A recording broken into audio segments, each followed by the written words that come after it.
எங்க வீட்டுக்கு போயிட்டாங்கன்னா இங்க அல்லேலியா அல்லேலியா அல்லேலியா, வீட்டுக்கு போனா இனிய பாசை, இந்த பாசை வேற பாசை, கோவம் வந்துட்டா வேற அந்நிய பாசை, ஆர்டர் வந்துட்டாருன்னா வேற அந்நிய பாசை.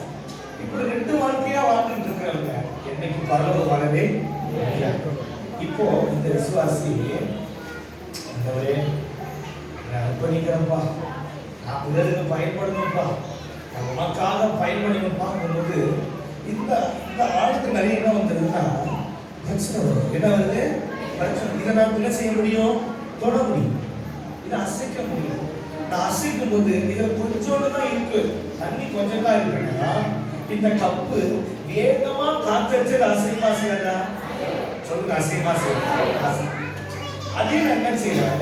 அவர் ஜோம் பண்ண இப்ப நான் கொடுத்த நீங்க நிரப்புங்கப்பான்னு சொல்லுவாங்க. சொல்லலாமா? சொல்லுங்க பாப்போம்.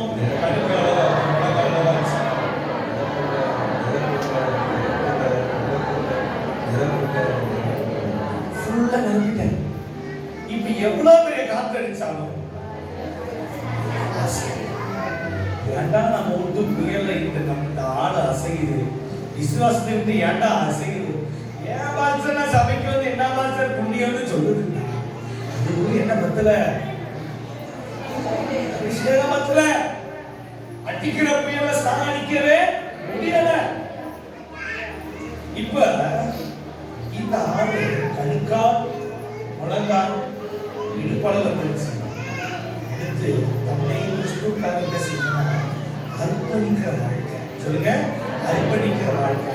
அந்த ஆழத்துக்குள்ள போயிட்டா பிசாசு உங்களை தொட்டு கூட பார்க்க முடியாது. உங்களை கர்த்தர் கடத்தி கொண்டு போயிட்டே இருப்பார், நாடு நாடா, ஊரா, ஏரியா ஏரியாவா கர்த்தர் உங்களை கொண்டு போவார். அப்ப இப்ப என்ன தொட முடியும்? சொல்லுங்க, இப்ப என்ன செய்ய முடியும்? தொட முடியும். ஆனா நான் என்ன செய்யறேன்னா, என்னை கிறிஸ்துவுக்குள்ள என்ன செஞ்சேன்னா விட்டுடுறேன். இப்ப நான் கண்ணுக்கு தெரியல, யாராவது எங்க பார்க்க தெரியல. இப்ப என்னை யாரும் தொட முடியாது. என்னை தொடர்றதுக்கு முன்னாடி அவரை தொட்டுதான். எனக்கு உள்ள ஆவியானவர், இப்ப என்னை சுத்திலும் ஆவியானவர், எனக்குள்ளே ஆவியானவர். அதையால் கொள்ளாப்ப எனக்கு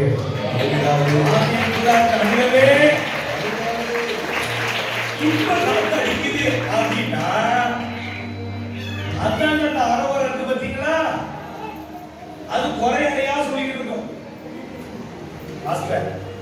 அந்த சமயத்தில் வந்தாங்க, ஒரு வருஷமா வந்தாங்க.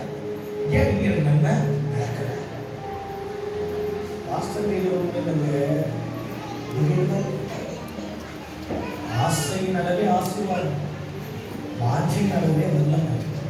உங்க கைகள் வழி அற்புதம் நடந்துச்சுன்னா உங்களுக்கு தேவையான எல்லாம் உங்க காலில் வந்து நடக்கும். அது எத்தனை தடவைனாலும் கர்த்தர் ஏற்றுவார். இந்த நெருக்கத்தின் நிலை பாருங்கள். நான் பாடிட்டு எங்க வீட்டுக்கு அதுக்கு 1.5 மணி நேரம் போகணும். ஆனா பைக்கில் போக முடியாத பயங்கர காத்து, புயல், மழை அப்படி இப்படின்னு வந்து ஏறத்தாழ ஒரு 4.5 மணி நேரம் ரசிக்க போயிடும்.